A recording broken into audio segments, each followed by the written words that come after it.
ఖమ్మం పట్టణంలోని భక్త రామదాసు కళాక్షేత్రం నందు జాతీయ పెన్షనర్స్ దినోత్సవాన్ని ఘనంగా నిర్వహించారు. ఈ కార్యక్రమంలో భాగంగా ఉమ్మడి ఖమ్మం జిల్లా రిటైర్డ్ పెన్షనర్స్ అధ్యక్షులు ఎన్ననేని రామారావు, దామోదర్ రెడ్డి, మాజీ ఎమ్మెల్సీ బాలసాని లక్ష్మీనారాయణ, జిల్లా కాంగ్రెస్ పార్టీ అధ్యక్షులు దుర్గాప్రసాద్ తదితరులు పాల్గొన్నారు.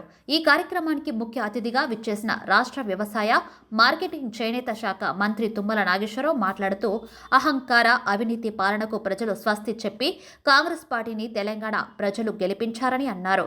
పెన్షనర్స్ ఉద్యోగుల సమస్యలను సీఎంతో కలిసి చర్చిస్తామని అన్నారు.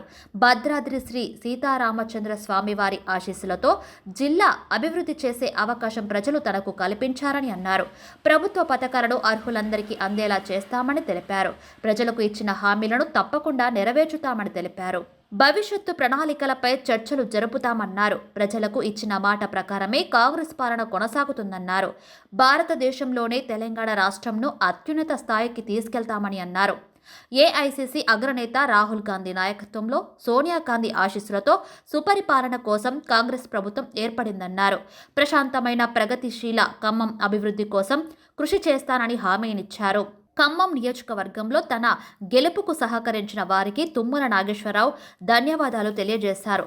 సమావేశం అనంతరం రిటైర్డ్ పెన్షనర్స్తో కలిసి డైరీ, క్యాలెండర్లను ఆవిష్కరించారు. మీరు కోరుకున్నటువంటి మార్పు మీ చేతుల మీదుగా, మీ శ్రమతోటి, మీ కష్టంతో మీ కోరికలు మీరు తీర్చుకున్నారు. మీ బాధ్యతలు, మీ మేనిఫెస్టోలో ఏదైతే మీ అంశాలని పొందుపరిచిందో వాటిని ఎట్టి పరిస్థితుల్లో మేనిఫెస్టో సమస్యను కూడా సమీక్షించి దామోదర్ రెడ్డి గారు మీ అందరి మనసులో ఉన్నట్టుగా ముఖ్యమంత్రి గారితో మీ సంఘ సభ్యులు కలిసేటట్టుగా ఏర్పాటు చేస్తామని చెప్పి మీకు ఈ సందర్భంగా మనం చేస్తున్నాం.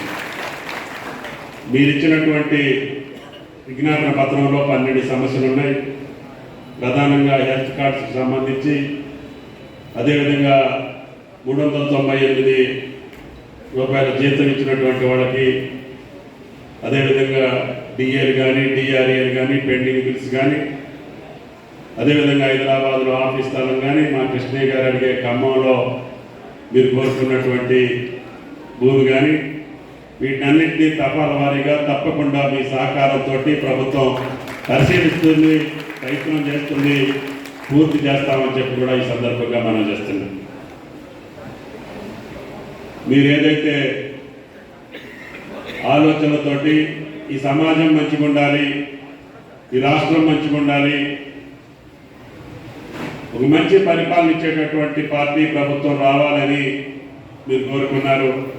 నిర్బంధమైనటువంటి ప్రభుత్వాలు కానీ, ప్రజల సమస్యలు పట్టించుకున్నటువంటి ప్రభుత్వం కానీ, అహంకారపూరితంగా ప్రవర్తించేటటువంటి పాలకులను కానీ, అవినీతికి నిలయమైనటువంటి పాలకులను కానీ, అశాంతికి కారణమైనటువంటి పాలకులను కానీ తెలంగాణ ప్రజలు ముఖ్యంగా సహించరు అని చెప్పి మీకు గత చరిత్ర అంతా చెప్తా ఉన్నాం.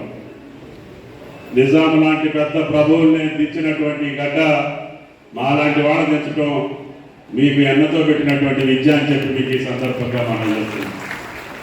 కాబట్టి పెద్దలు చెప్పినట్టుగా మీతోటి ఎప్పుడు నేనైతే పెట్టుకోనని చెప్పి మీకు ఈ సందర్భంగా మనం చేస్తున్నాం.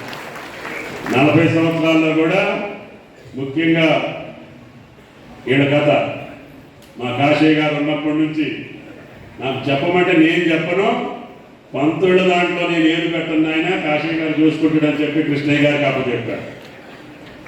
కాబట్టి 40 సంవత్సరాల్లో నేను ఉద్యోగస్తుల దాంట్లో ఎప్పుడు కూడా ఉన్నటువంటి ఉద్యోగస్తులతో సమన్వయపరిచి ప్రజలకు సేవ చేసే దాంట్లో మిమ్మల్ని కష్టపెట్టి ఉండొచ్చు, లేకపోతే గట్టిగా మాట్లాడి ఉండొచ్చు తప్ప ఎప్పుడూ కూడా మీ యొక్క గౌరవం మీద, మీ ప్రతిష్ట మీద, మీ కీర్తి మీద ఎప్పుడూ కించపరిచేటట్టుగా నేను ప్రవర్తించలేదు అని చెప్పి మీకు ఈ సందర్భంగా మనం చేస్తున్నాం.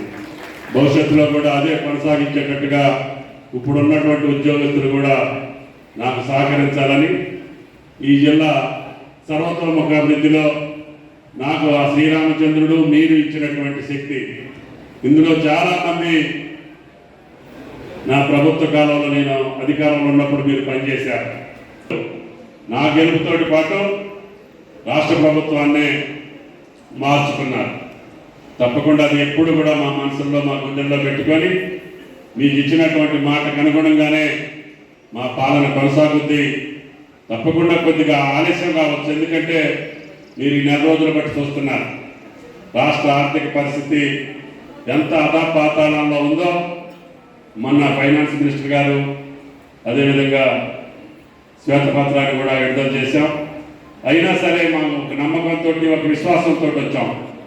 ఈ దుబారా ఖర్చులు ఆపి ప్రజల యొక్క కష్టాలు తీర్చడానికి ఏ అవసరం ఉందో ఆ అవసరాల మేరకి ప్రభుత్వం రేపు రాబోయే బడ్జెట్లో సక్రమమైనటువంటి నిజమైనటువంటి నిజాయితీ కలిగినటువంటి బడ్జెట్ని ప్రవేశపెట్టి మీ కోరికలతో పాటు 4 కోట్ల తెలంగాణ ప్రజల యొక్క అవసరాలు తగ్గట్టుగా పరిపాలన కొనసాగించి మీ సంక్షేమంతో పాటు అభివృద్ధిని కూడా ముందుకు నడిపి భారతదేశంలో తెలంగాణ రాష్ట్రం ఒక ఆర్థిక పరమైనటువంటి వెసులుబాటు ఉన్నటువంటి రాష్ట్రం, అభివృద్ధి చెందినటువంటి రాష్ట్రం, అన్ని అవకాశాలు ఉన్నటువంటి రాష్ట్రం.